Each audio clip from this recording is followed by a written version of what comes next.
And where'd you graduate from school? Where'd you In go? Buda High School. Yeah. My name is Gretna Owens Anderson. And when did you go to school in Driftwood? From the time I first went to school would have been in the fall of 1934.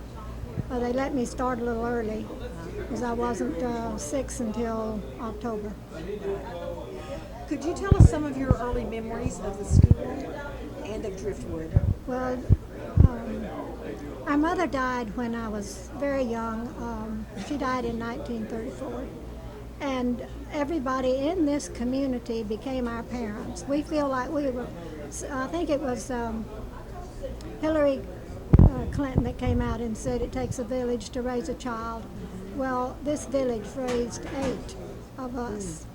So we feel a connection with this community, I guess maybe more so than anybody because of our experiences. You must have been one of the youngest in the family. Next to the youngest. Yeah. We were 8. So all of you went to school here then? All of us went to school here. I heard you talk about a play a while ago. Do you remember any other plays or any other activities at the Oh, school? we did a lot of plays. We did blackface back in those days, which is a no-no in today's world. Right. But it was great fun, and we had games that we played outside. We had games that we played inside. I remember a lot of my teachers, and Could you tell us about some of one of the teachers that really stands out to well, you? that was my first grade teacher, and her name was Miss Maddie B. Morgan, and and I would sit in her lap, and she let me because of the circumstances that we were there, and I felt real connected with her and felt like I was loved. About how many students were in your class? Well, we never had classrooms as such. We met in this particular room, and we had maybe 3 or 4 or 5 grades in this room. The first graders were over here, right where I'm sitting today. And one of the things that I remember so well is that after lunch, we had to lay our heads down on the desk and take a nap. Well, take a rest. I was the one that took the nap. It was easy for me to go to sleep because I sucked my finger. And that was my pacifier, and so I always took a nap, and when I woke up, we were always doing handwriting. I have no handwriting to this day, because I slept through it. Missed handwriting. I slept right through it. So you had handwriting and you had reading. Do you remember what your early readers were? Oh, I've got several at home, but not the primers. I don't have any of those. Did you have, I guess you were before Dick and Jane, did you have Frank and Alice? Or? No, it might have been either. I don't think it was Dick and Jane. It was but Frank no. and Alice, I bet. It could have been. They were. But one of the things I remember is the older students kind of nurtured the younger students, and when we had to learn our ABCs, they helped us. And when we learned to write to 100, they helped us. The blackboard was all the way across, pretty much so, this room right here. And we would go up to the blackboard, and they would check on us and monitor us and see that we were doing it correct. So about how many students then would be in the entire room at one time? Back then, I would have not had any concept. Looking back on it, I would say maybe 25. And there was one teacher for everyone? We had later, no, because it was divided here. We had a bigger room where the older students went. Probably would have been like the high school. And then we didn't have junior high. It was just grade school and high school. And everyone would be here, but we had work to do while the teacher was working with another class. So we were busy doing our work while she taught another class. Were any of the teachers men besides coaches? Not in, well, as far as coaches are concerned, you didn't have coaches in those days. It was men teachers, I guess, that did the coaching. And they taught in the older classes at first. And then as we transferred from the high school here to Buda, then we would have like the man teacher. He would, so I guess, be the principal. Then he was kind of over everything. But there was always women teachers as well. Now we did have another room back over here, which they added on after I started in first grade. That was added on. and those kids were probably 4, 5, and 6th graders, maybe 7.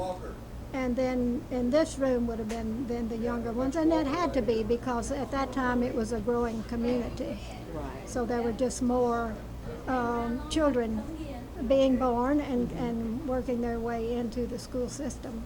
Now, you said that your mother died when you were young, so did your father bring you up? Yes, alone? he did. Yes, yes, he did not remarry until he was 70 years old. Mm-hmm. So it was him and the 8 kids, and where did you live? We live in what is now La Ventana.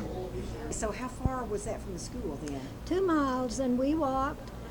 When they put in the electricity, it was just beautiful. They had to cut down all the trees, and you make a straight line, and so you could look up the hill, and you could see the top of our hill. You couldn't see the house, but it made it a whole lot easier to get home. We almost had a diagonal shot at the house, Yeah. so it was easy.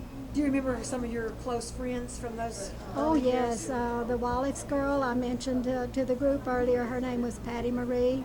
She had several sisters and brothers, and we enjoyed that family. The Watson family, their property adjoined ours, and we loved all of them and still do. And the Justices were here, and the Halls, we had to walk through their pasture, coming and going. They were very kind to let us do that.